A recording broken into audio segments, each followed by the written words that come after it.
every professional, particularly women, need to come to that realization of what sits well with your soul. Oldest is a boy. He was about 4 or 5 months old when I was able to quit my job and start my own law firm. I had to be profitable from day one, and it was no option. It was sink or swim, and I said, I'm going to swim. Was it easy? No, but completely worth it, and I wouldn't change a thing. I did want to talk a little bit about your health journey. Tell us a little bit of what I'm talking about. I have quite a family history of cancer, and I started mammograms. Every 6 months, I was getting scanned for a while. In September of last year, everything changed when a scan finally showed something. So I decided to go ahead and book the double mastectomy and reconstruction. It was the easiest decision I've ever made, but the hardest one to actually live out.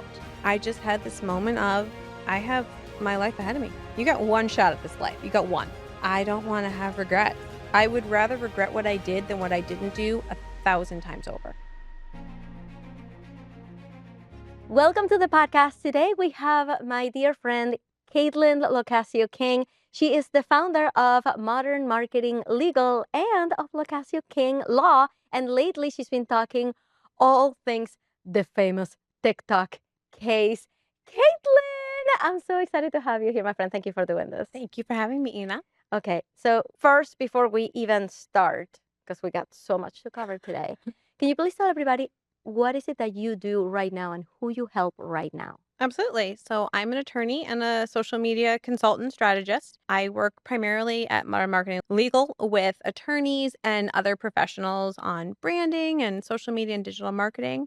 And then I do maintain a small law practice in my home state of Maine because a lot of my clients are lawyers. And I feel like I need to be able to be like, I'm in the game too. Like, I get it. So that's why I maintain that. And I happen to also really love it. I work with a lot of elderly, a lot of veterans on estate planning and elder law within that. One of the things that makes your firm really unique is the fact that you really focus on that social media marketing for lawyers. And I want you to tell us that story of when you realized that lawyers are not doing the best job at marketing themselves online. Can you please tell us how you landed on this? I mean, how long do we have? That was a moment of realization, which I do believe you got a front row seat for back in California. I totally did. You had a front row seat. It was a moment of really realizing that I had spent years, at that point, 8 years. Kind of, I had two worlds. I had my law world and I had the world of social media and digital marketing. And I was primarily working with e-commerce, Etsy, Shopify sellers, selling products. And I would always joke that I went to law school to run a Facebook group. And I was like, but I'm pretty happy doing it and working with some great people. And then I had this aha moment. Before you get to the aha moment, people need to Yeah. understand something about you. Yes. And that you have been extremely successful at growing Instagram accounts Mm-hmm. to thousands of followers. Mm-hmm. You have this ability to just see what is going to work and grow accounts that way. So this had nothing to do with lawyering. No.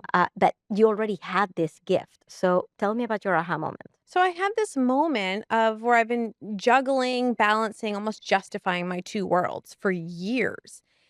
And then I just had this moment of, why am I doing that? And I was thinking about how lawyers advertise, what they do. I was thinking about, you drive in Florida, you see the billboards everywhere, or really any major city. They're still on billboards with catchy phone numbers. And there is some merit to that. And I'm not going to say otherwise. Um, local newspapers having small print ads. Again, there's merit there, but not with the times. And I had this moment of, why am I saying I have two worlds? Why don't I have one world where I teach lawyers to do what I'm teaching sellers to do? And my premise has always been share, not sell. Always, from day one. If you want to sell me something, don't sell me something. Share with me what you have and why it's amazing, why you use it, why other people use it. And that will inspire me to come to you.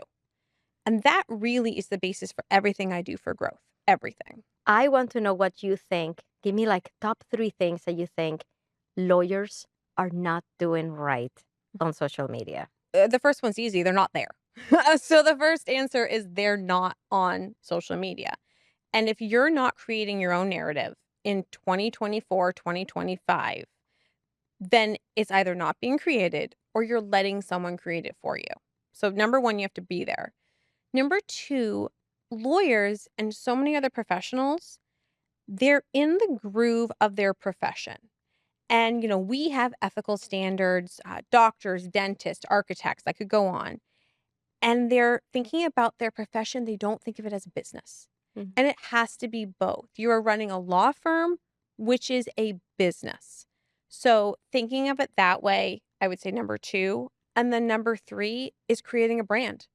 And again, in all the, dusty old law books on the shelf with the headshots where we have to be going like this and have our books in the background, it's been done. It's been done. Be a brand. People want to see a modern practice that fits their lives. That's what the lawyer they want to hire. In addition to being a lawyer, Mhm. you have 4 incredible kids, and I can say this from personal experience because I've met them and my kids love them and they want to spend all their time together. And it's so sad that you guys live in Maine and I'm over here in Boston and we don't get to spend enough time together, but we True. need to make this happen. But creating a law practice and managing a household, you know, while your husband is police officer 4 times over, right? In the FBI, in the Coast Guard. I mean, your Mhm. husband is out doing his thing as a law enforcement officer, Mhm. and you are here at home making 2 businesses work, plus 4 kids. Can I please just ask you to share a little bit what that experience is like for you? Sure. I have to go back to when I was pregnant with my first son, and I was an associate at a law firm in Central Maine. And I want to be clear. I like and a lot of levels respect the two partner attorneys who worked there, and I have a good relationship with both of them. Um, but I was very pregnant with my oldest child, and I was trying to figure out what to do. And this is back in 2010. So I had this crazy idea of essentially what is hybrid work. All right, 2010, that wasn't a thing. Right. And as an associate attorney, you work 7 to 7 Monday to Friday and 8 to 1 Saturday, Sunday. And I went to a partner and I said, I can do my job and I can do a good job of it, but could I have, do some of it from home and some in the office and covering court? And he was like, absolutely not. And I'll never forget, he had a recliner in his office. It sounds creepy. It wasn't. He had a recliner and he was sitting on the recliner and he's talking about his children being born. He bursts out laughing. And he tells me the story of when his one of his children took their first steps at daycare. And his wife came home that day and cried because she wasn't there for their child's first steps. And he thought this story was so funny. And I Oh. went home and I was like, I'm going to figure this out. Like, I am going to figure this out. And I started talking to people and they were all like, again, 2010, like, you can't. And I was like, watch me. So about my oldest is a boy. He was about 4 or 5 months old when I was able to quit my job and start my own law firm. I had to be profitable from day 1. I had a car payment. We had to pay bills. My husband was a rookie. My first assistant was a 4-month-old, and it was no option. It was sink or swim, and I said, "I'm gonna swim." And 14 years later, 13 years later, I now have 4 legal assistants. I have some that aren't minors now too. Um, but to me, it was about what matters to you. And I came to this realization that for me, I would never make the wrong choice picking my children first. And that sat with my soul. And I think every professional, particularly women, need to come to that realization of what sits well with your soul. And at the end of the day, whether it's the literal day or the end of your career, or if we want to get really philosophical, the end of your life, do your choices sit well with you, whatever they are? And as someone who, again, I'm a estate planning attorney, I talk to people every day about what they've built up in their life and where they want it to go. I was keenly aware of, I want this to sit well with me. And that's what it did. So was it easy? No, but completely worth it. And I wouldn't change a thing. What do you think were the biggest challenges of doing that? My husband voluntarily working overnights for 12 years? 12 years so that one of us could be home at all times. There were plenty of times he would get home from a 10, 12-hour shift, go to sleep for 2 hours. I would wake him up, get him in the car with the car seats, drive to some courthouse. He would sleep in the car, and then he would have the toddlers while I ran in and did cases. Get back in the car, he'd sleep some more, drive back, and he'd go to work. I mean, that was our life for years, for Wow. years. My core office hours were 9 PM till 1:32 AM for years, and then I would be up with the kids at 6:45 for, oh my gosh, 7, 8 years. So if anybody's listening right now who's really facing that situation where, you know what, my current job is just not meeting that spiritual need that I have, Mhm, right? If they have these priorities, so you know what, I want to do what makes my heart sing while I take care of my kids, while I don't miss on their first steps, while I'm there mhm. for them all the time. What do you think they need to know before they make any kind of drastic jump? Definitely planning it out. You have and that doesn't mean figuring it out. Planning out what can be done, and then I would say making a list of, "Okay, I want to achieve XYZ," whatever it may be. And again, I wanna be super clear, I am respectful of anyone's choice. I speak for my family, I don't speak for anyone else's. Um, but I have a client right now who's looking to reduce the amount of daycare she uses. She wants to reduce it.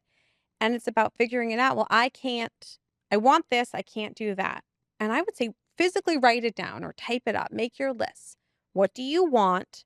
What can you do? And what can't you do? And then start figuring it out. Start on that can't list. I can't do this. Well, break it down. If there's 4 things on the list you can't do, start working through them, figuring it out. Like I said, I wasn't able to start my business the day my son was born. I wasn't.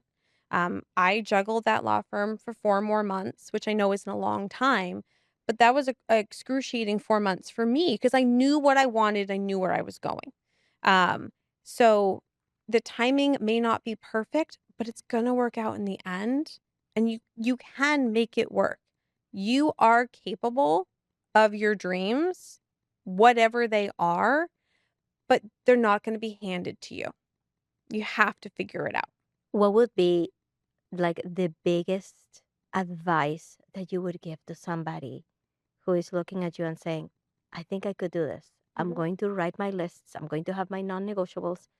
I feel like I could do this. You don't want them to go in with rosy color Oh, glasses, no, right? not glamorous. What should they expect? You're gonna have good days, you're gonna have bad days, and you're gonna have a lot of tired days. But the end result, you're happy, then you're doing it right. You got one shot at this life. You got one. And that is something I'm keenly aware of on so many levels, especially at this point right now, today. And I don't want to have regrets. I would rather regret what I did than what I didn't do 1,000 times over. I feel like that's something that I've totally related to in the past is I prefer to spend the next 3 months trying something and then to see if it would work rather than wondering if it would have. You know, Exactly. you can't really go back, can't really go back and get that time lost. But having tried is not time wasted, if that makes any sense. So I did want to talk a little bit about your health journey, Mhm. and you know that I know a lot about it. All the details. I know all the details, all the inside out, but I feel like it's something people really need to hear that when they see you as somebody who's running two businesses, Mhm. who has four adorable children, who like is making the life that she wants and being successful in her endeavors is so important to me that people see that things do happen. And I want to know, tell us a little bit of what I'm talking about. What is that health journey that I'm Sure. referring to? Sure. So, I have quite a family history of cancer. My sisters and I have joked for years if there was cancer bingo, we'd win. So I was in my early 30s and I went to my primary care physician and just said, I'm in my early 30s. Um, should I be doing anything? And we went over my cancer history, and I'll never forget her face. She was like, "Okay." And I was like, "Yeah." And I'm healthy as a horse. I had no issues at all. And we talked about some things that I might wanna do in future. Um, and she said, "Maybe we'll start early mammograms," but it was kinda left there. And, I brought it up again about a year later, and she was very kind and considerate and was like, "Well, I think we should, but we don't need to quite yet." And it didn't sit right with me, and I had no reason to be worried. But having had 4 babies, I definitely had an OBGYN, so at my next appointment, I said, "Hey," I was like, "Can I just get your opinion?" And she was amazing. I'm still with her to this day, and she didn't even hesitate, and she goes, I'm giving you a referral to the breast center. Breast cancer is definitely a very big part of my family story. Um, I'm gonna get you over there. W I guarantee you they're gonna say, 'Let's get you started early, and, we'll just keep an eye on things and go from there.'" It was not scary. It wasn't stressful. She referred me over. I met the most amazing breast surgeon who I will forever now say saved my life. Um, and I started, and again, it was no stress. Started mammograms, but they did tell me early on, "Your tissue's dense." They were like, "That doesn't mean anything. It just means it's harder to read your scans." Mhm. So they started me on MRIs too, and I did, every 6 months, I was getting scanned for a while. And then in, September of last year, everything changed, when a scan finally showed something. Non-cancerous, precancerous, I wanna be very clear on that point, because I caught it early. And when I had that scan, I still was a year before anyone would have even told me to start them. Mhm. Um, and I was essentially, faced with a decision at that point of, we can do nothing, and I was absolutely presented that option. Um, or we can do something now, fix this, and you move on with your life, whereas option B was, in short, wait, and then I would have to do surgery along with treatments and who knows what else. So I decided to go ahead and book the double mastectomy and reconstruction. Can you please tell us, first of all, what is that? What is that double mastectomy and reconstruction? Sure. So double mastectomy is when they remove both of your breasts and everything with it. Um, I had a conversation yesterday with someone who was asking me the difference between like a breast augmentation or a boob job and then the reconstruction. And with the mastectomy, they remove all the tissue, absolutely everything. You are left with skin. There's nothing else there. So they take absolutely everything out. For me, I also had some lymph nodes removed, because I had some of those little buggers, as we call them, were in the lymph nodes. So we got those out. And then they reconstructed breasts, which currently I have implants for, um, which would be the same material as a breast augmentation, but a very, very different procedure, very different recovery, and very different cosmetic result, because they removed all the tissues. So, um, they rebuild. It's never, you're never going to look like you did, but they do a wonderful job, and particularly under clothing. You can look and feel, I don't like the word normal, but I don't know what else to say. You look and feel more like you did after the reconstruction. Yeah. That doesn't sound like an easy decision for anybody to make. I feel like, first of all, thank God that y- that you were doing these early mammograms. So for Yes. anybody listening, if you got the medical history, if you got the means, like just getting early scans is important. And also, what you said about the tissue being dense, this is very, very common for women, especially if they're, in their 30s, in Mhm. their early 40s. Like, we're still young and our tissue is dense.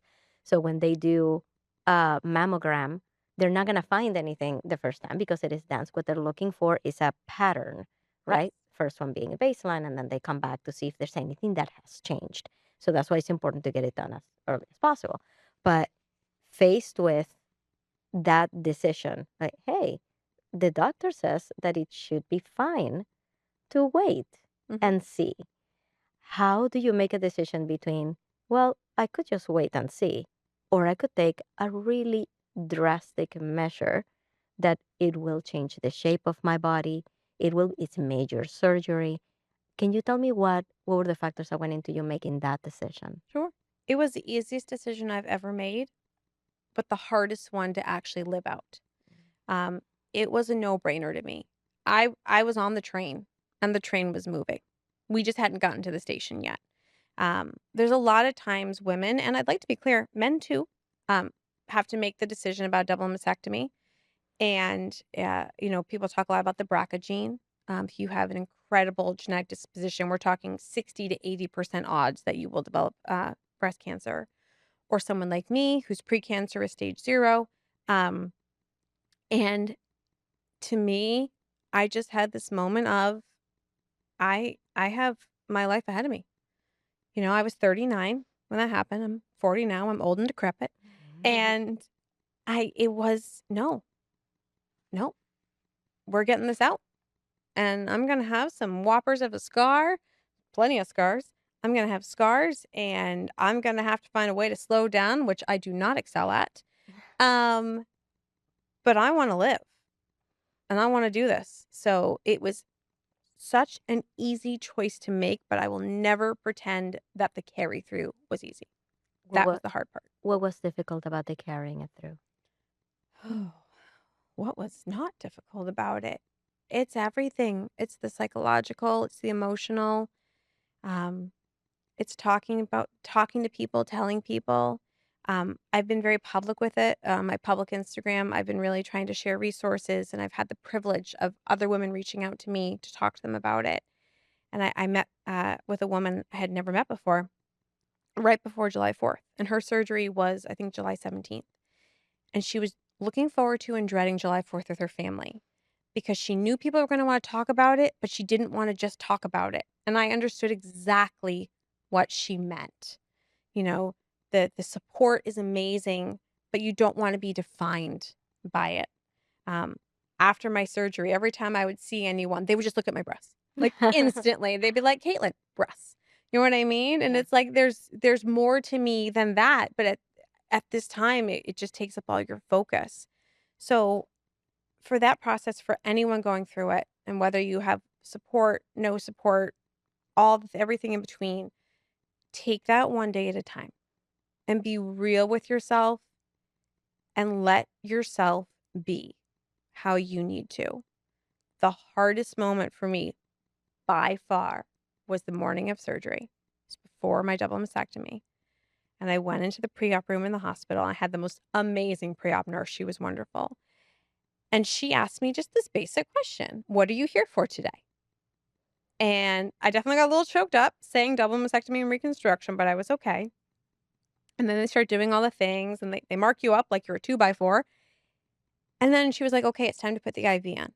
And I lost it. I bawled and I was like, "I just need a minute." Because to me, putting that IV in was like, it's go time. You know what I mean? That started the medical process. And my husband was in front of me and the nurse was here and she had my hand on my shoulder. And I ugly cried, sobbed for probably 30 to 45 seconds. And I had to. And I'm so glad I did. And then I was like, okay, put the IV in. And I was ready to go. But you have to give yourself that grace. You have to give yourself bad moments and bad days. You've earned them. To anyone going through this, you have earned them.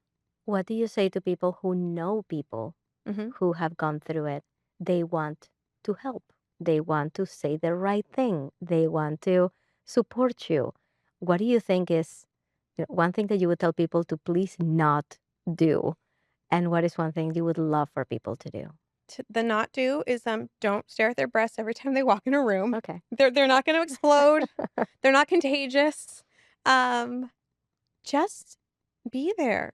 And I think what I would tell them to do is say, let's say it was you, Ina, be like, and let's say I didn't know anything about this, I hadn't been through it. Like, "Ina, how can I help?" Like, "I don't know what to say, but how can I help you?" Just be honest. You don't have to have a plan. Every text message, every physical card, every lasagna, they're all different. Every Facebook comment, I cannot tell you how much I've never seen Facebook comments have so much meaning to me in my life before. Mhm. It doesn't have to be a big grand gesture. It doesn't. But just showing you care, that's everything. Yeah. And you could do it a quick text message, but you might be sending that to a woman who's sitting on a couch just sobbing because her JP drains are driving her up the wall. And that text comes in thinking of you. How are you doing? You could change the entire course of her day. So that's what I would say. What can you say about having people to talk to about this? How do you know who to trust with your heart in Mhm. those moments? Your heart will tell you and go with your gut. I can tell you I did not have a wealth of resources of people who had been through it. One dear, dear friend who had, and I'm forever grateful to her. But that's why I have made a point again on my Instagram. I have a story highlight. It's called just mastectomy with some obnoxiously pink cover to it. Um, of sharing some resources, sharing some nonprofits, um, sharing some memes that summarized how I felt week 3 when I couldn't take a shower still. Um, and I encourage those of us who've been through it to share about it, and you will change lives. And my journey continues. I will have another quite a big surgery ahead that is fairly new. Um, and I can tell you right now, I'm going to be sharing about that process because I know how hard it was for me to find credible information from someone who's been through it. I'm not a doctor. I'm not giving anyone medical advice. What I can do is share what I did, what things helped me, be it a home sewn mastectomy pillow by volunteers at a hospital that was amazing, or something I ordered off Amazon. That's what I can do. And I'm getting feedback from strangers, people who follow me on my different socials, that my sister's doing this, my neighbor. I ordered the hoodie. I did that. And not being afraid to say, hey, guess what? I have whoppers of scars. Hey, guess what? I don't have nipples. Say it. It's okay. Because there's millions of other women who don't or who aren't. And if we're afraid to talk about it, then how can other people get those resources and help? Yeah. And I've been there, because we've known each other. We just figured this out. We've only known each other for a A year, year, but it feels a like lifetime. it's like a lifetime because of everything that has happened Yeah. in the past year. And yeah, it seems to me, we've been saying this, like Caitlin is in my little Voxer group with other super amazing women. And we just keep saying, like, you are such a superwoman. I mean, the fact that you are going through this, which by the way, by itself is enough to take A up little your bit. entire, right, like your entire CPU in your brain and your entire feeling, like your whole self. But at the same time, you're being an incredible mother to Mhm. 4 just wonderful, lovely kids. Thank you. And we always hear about how in your house is just filled with love, and it's like an open invitation to any neighborhood kid to come to It's true. your house. Like, this is the kind of life that you're like, this is why you are saving your life. It's because of those moments. Absolutely. And I just want to know, like, it's really hard to separate and say, okay, so thank you for telling me about your healthcare journey. Now tell me about your business. It's so hard to do because Right. everything is so ingrained. You're living through both of these realities at the same time. So I would love to hear from you. What is it like to have this business, two businesses, this wonderful group of kids that you take real care of every day, plus this health situation with your body that you feel it every day? What is that like to have all of those things happening at once? It's not overwhelming because I take it every single day at a time. I've I've always been a super organized person. I don't think my life would work otherwise. Um, but I feel like sometimes if you're overly organized, you lose the go with the flow. Mm. And you have to have both. I think that is such a key. I mean, we're talking to people who are in businesses or trying to 10x their business or start a business, and preparedness and planning with a heavy pinch of go with the flow. And I think that is the key to success on, I would say, all aspects of life, including business. And right now, I am definitely in a place where I do that. Every Friday, I look at my next week ahead. Every Sunday, I do that. And each day, I look at the next day. But I also have to wake up each morning and listen to my body. And I don't like that. I don't like that at all. But I know if I don't, I'm going down a bad path. Like the foundation at the end of the day, I am the foundation of my own life. This is it. So I have to do that. And I work around it. I mean, again, we're in modern times. A lot can be done on a couch with a laptop. You can still work on things. Um, Being a mom with all those surgeries, my children love swimming. Swimming is huge. That's a huge part of our life. I haven't been able to swim the entire summer. But you know what I can do? I can sit on the edge of the pool with a Nerf gun and be spraying them. And so I'm doing that. So I have to adapt, and it's not always what I would choose. But if that's what works that day, then perfect. That's what I'm going to do. We need to talk about your incredible organization skills because I don't think that people really understand what you mean by that. And I have Oh. heard about you describing, and I'm like, that is just like a supernatural abilities right there. Can you please just share with us just a glimpse of how you organize your time, how you segment your time to work? You are the most productive person that I know. Can you just give us a little window of what that is like? Work hard, play hard. No matter what I am doing, I'm there. I'm there. I don't phone anything in at all. I do it. I feel like, let's say I have 2 hours to work, right? And it's easy. Oh, Instagram message just went off. What'd she say? Oh, a headline there. Oh, I need a snack. Like, no, no, no. I carry my snack in that office with me. I have my blinders on. We're in a Voxer group. Mhm. But if I have 2 hours to do drafting and film some clips for a podcast promo and do a TikTok video, that's what I'm doing. Those Voxer notifications, I don't hear them. And I multitask things in a way where I don't lose focus. So cooking is my therapy. I love cooking, I love baking. 98% of the time, if I am sending you a text message or a Voxer message or any other message, I'm doing it while I'm cooking dinner. I'm doing those things. So it's about multitasking what you can without losing quality. Like, I can't do a podcast interview while I take a shower. I mean, maybe OnlyFans that podcast. that's a niche, Yeah, that's right? a niche. That's a podcast in the shower. We should do that. Right. Not No, please don't. Um, but it's about what can you multitask and you're still fulfilled. If I'm standing there chopping vegetables for 45 minutes because I'm doing a batch freezer cooking day, then I'll have my phone open. I'm currently addicted to old episodes of Project Runway. I'll have Project Runway on. I'll be catching up in our business mastermind.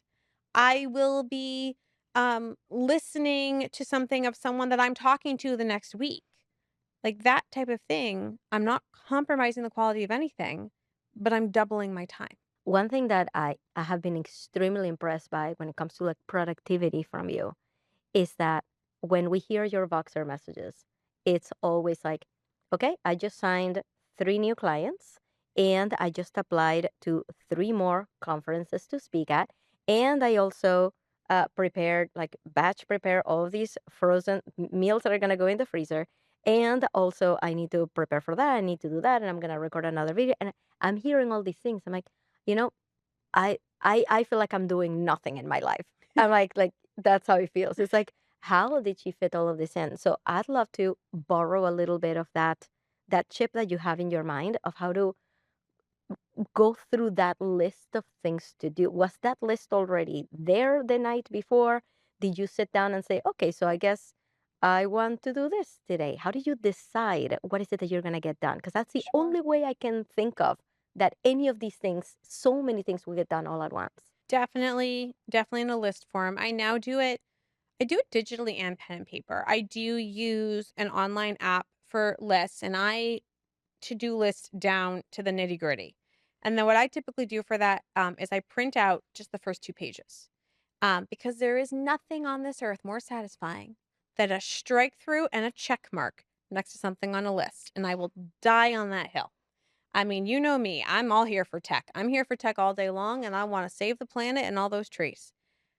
But by having those 2 sheets of paper printed out, it is just life changing because you look at this insane to-do list, but if you think about it, no matter what your life is, your career, you have to-dos that are big and you have to-dos that are small.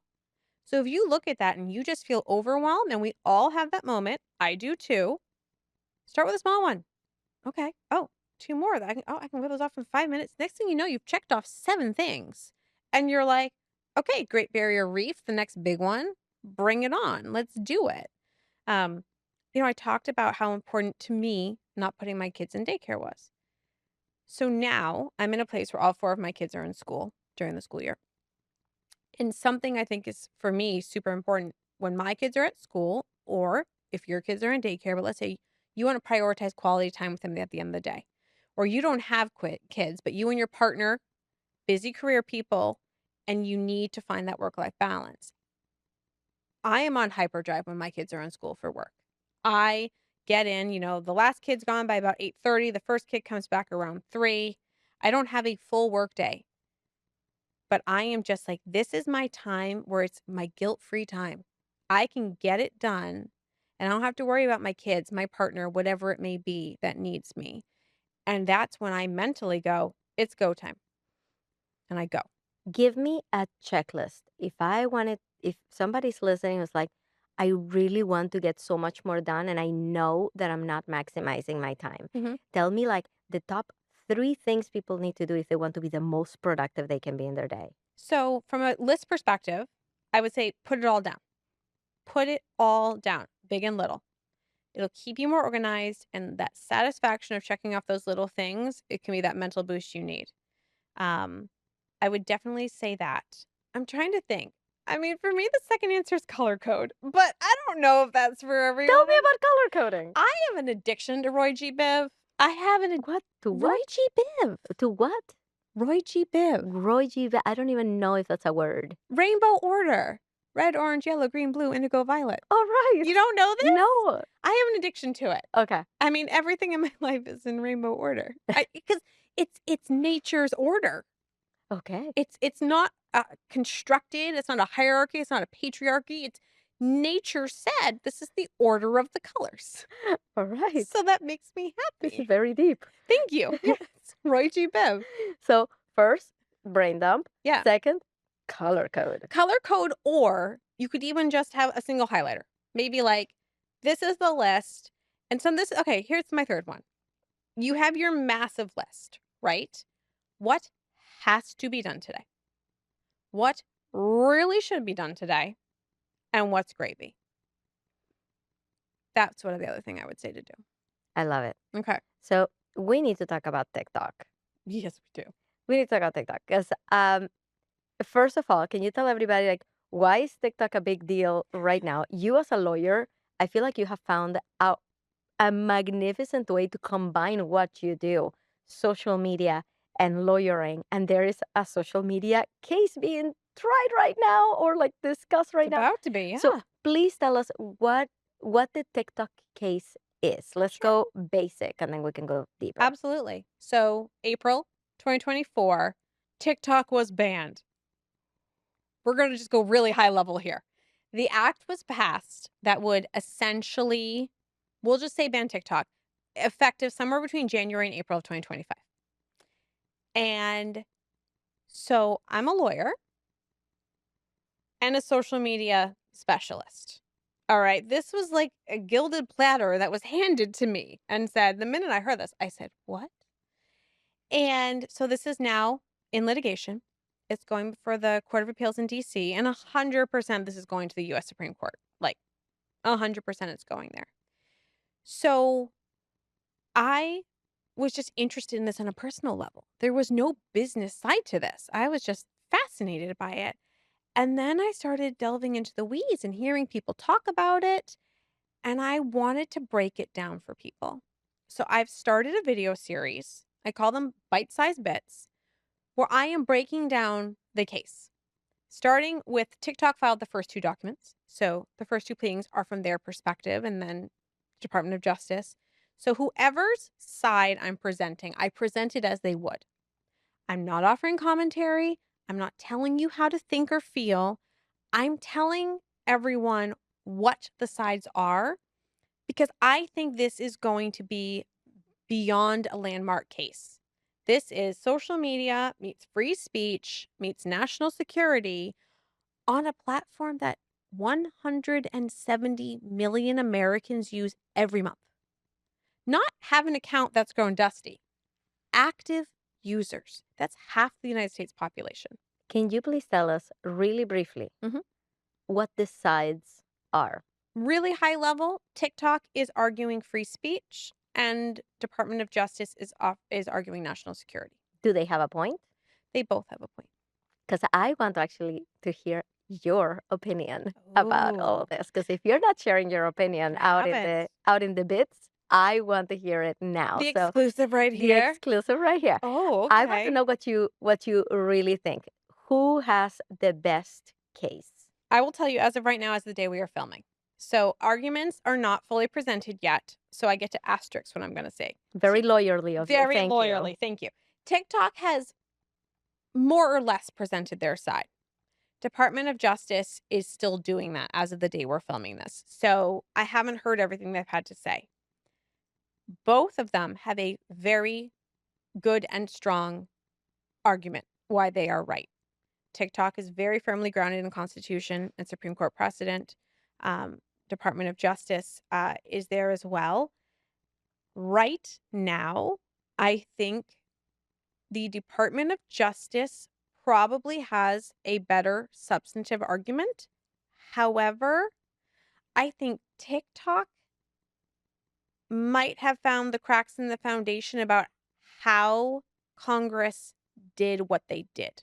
What is happening? I think the same result could have been achieved, but done better. I think TikTok right now, again, DOJ, I haven't heard everything they have to say. I think TikTok has some pretty strong grounds to argue why it wasn't done correctly. And in our system, checks and balances, think back to what third grade, you were probably first taught about checks and balances. Um, we have those for a reason, and there are procedures in place to protect our freedoms.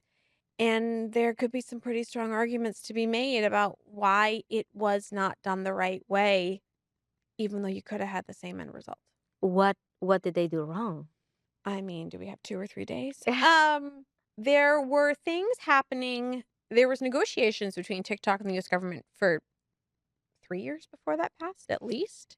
National security agreement was in play. There were things happening that, as far as I can tell, were just abandoned. That could have been the answer right there. The act itself does not hide the ball that it's about TikTok. It says that I believe in the caption to the act.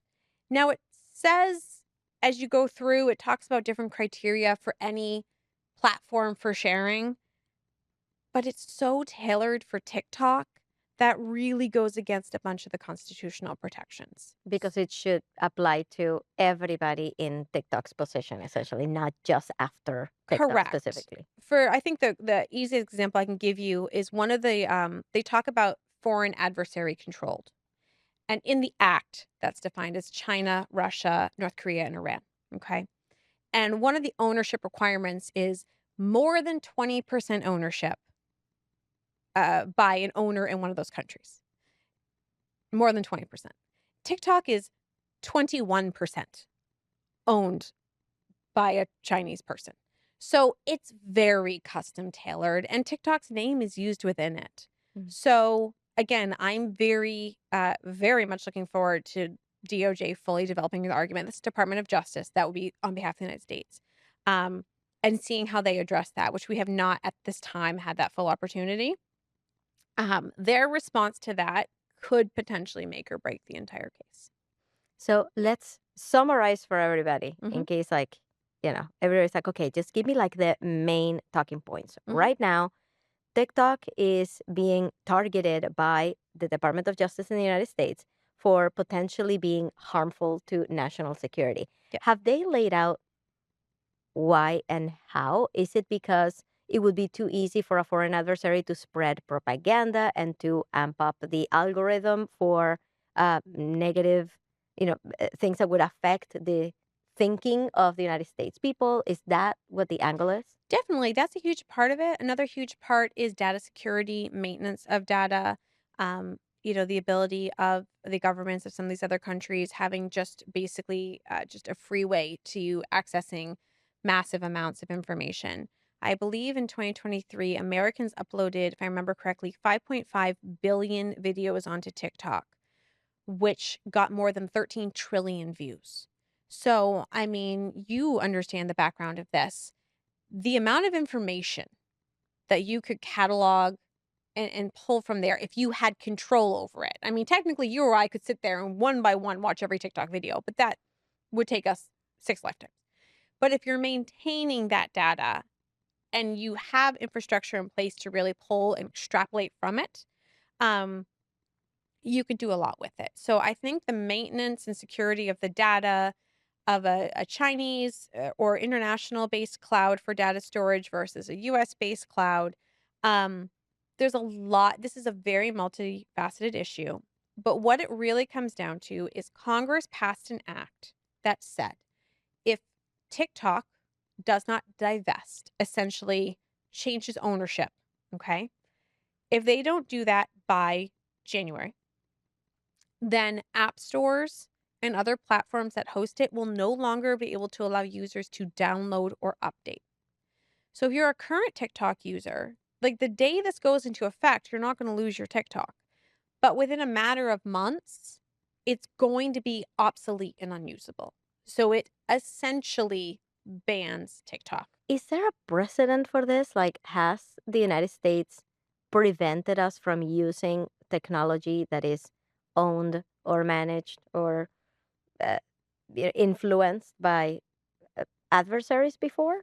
Long answer, it's a yes or no. There's absolutely precedent here, especially for looking at ownership of companies. I think it's a little apples to oranges, but I think a really good example would be precedent we have for the owners of broadcasting companies, of news outlets, media, restricting basically. There's been a lot of cases revolving around Murdoch. We're saying that one person cannot have just complete control over this. And this goes way back in our history. For example, I don't know why I keep going back to death. I'm an estate planning attorney. Yeah. If you own a funeral home, you can't own a crematory. Hmm. That's standard in most places in this country. So there's a precedent going back to 17, 1800s of looking into this. Now, when you get more into foreign, obviously that's a much more contemporary issue. But that is what this comes down to: is both sides are looking at a constitution and previous case law of the United States. And both of them have valid arguments to present why they are right and why the other side is wrong. Um, but I think this case, it might not be as glitzy and glammy as, Johnny Depp and Amber Heard. It might not be as iconic as our generation, OJ Simpson. I mean, that was the trial of the century. That was everyone was just fully invested in that case. Um, but this is a case that, especially if the act is upheld, will have a fundamental impact on all of us. And again, I'm not saying that's a good or a bad thing because my own opinion is not fully formed, but this is going to impact all American lives, and particularly the 50% of us who are actively on this forum. Can you please tell everybody how we can keep up with the case through your reels? I know you're also posting them on LinkedIn. So where do we go watch you talk about this? So I'm on all the socials. Definitely LinkedIn, Instagram, YouTube, Facebook, TikTok. I'm posting them on all the places, and all of these updates I do, they're typically between about 60 seconds up to maybe 2 minutes. I break it down, I put things in plain English. And my goal for this is to say, this is what's happening, this is what's being said, so that people can understand and make their own opinions and decide what is or isn't important to them. And remember, this is a case happening run by Department of Justice, which is a part of our government, and it's something where if you feel strongly one way or the other, you have a voice. Mhm. You can reach out, and talk about it and make your opinions known, and I think the more of us that get involved in the process of our government, the better, and that can be as small as or not small, but, whether you're going to a school board meeting or you're just simply going out and voting, whatever it is, Mhm. just Gandhi said, "Be the change you wish to see in the world." And I think that's something really important that if people were more informed, that would help them. So I'm just trying to help them be more informed. And thank you for that. Um, I this has been so wonderful for me, and I hope that everybody like gets that we are humans with very complex stories, and you being a kick-ass lawyer out there, and also keeping like a wonderful family and creating a wonderful environment at home, and also going through your personal health journey. I want everybody to hear that we never know what is behind this social media facade, right? Mhm. What would you tell somebody, who's looking online and comparing themselves to everybody else who seems to have it all together? Don't. That is, those are moments of your life you will never get back. And how have they benefited you? If you want to look around social media for your business and you want to look at people and go, I admire that. I want to be that. I want to learn from that. Great. But if you're going to sit there and look at them and go, I I got 2 likes. I got 68 views. They're getting 300,000 views. You're not better for it. So I would say again, share not sell. If you want my number one tip to growth, it's very simple. Share not sell. And don't sit around going, they're doing better than me. If you wanna do that deep dive, do it to look and figure out what might work for me. I mean, it's out on social media. You can take a look, you can analyze, you can figure out, "Oh, okay, I would do that, but I wouldn't do this," and then implement it. But mindset is everything here. Thank you so much. And I just have two more questions. Yes. What do you think is the biggest misconception that people have of you when they meet you, when they know everything you've been through? What is it that you think is the biggest misconception? That I'm taller than I am? That's a good one. That's my answer. That's a good one. Yeah. And for everybody who's listening, what do you think is one thing that they could do in the next 24 hours that would make their lives better? Oh, that's easy. Give someone a compliment. Easy. Hold the door for someone and make them smile. Or if you've been meaning to call your cousin in Kentucky and you haven't done it, pick up the phone. Pay it forward. I love that. Thank you so much Thank for you. doing this, Caitlin. This has been really wonderful getting to talk to you. Thank you so much for having me. Thanks, everybody, for joining us today. Please remember to subscribe so that you can hear more incredible stories with these superhumans. And I will see you on the next one.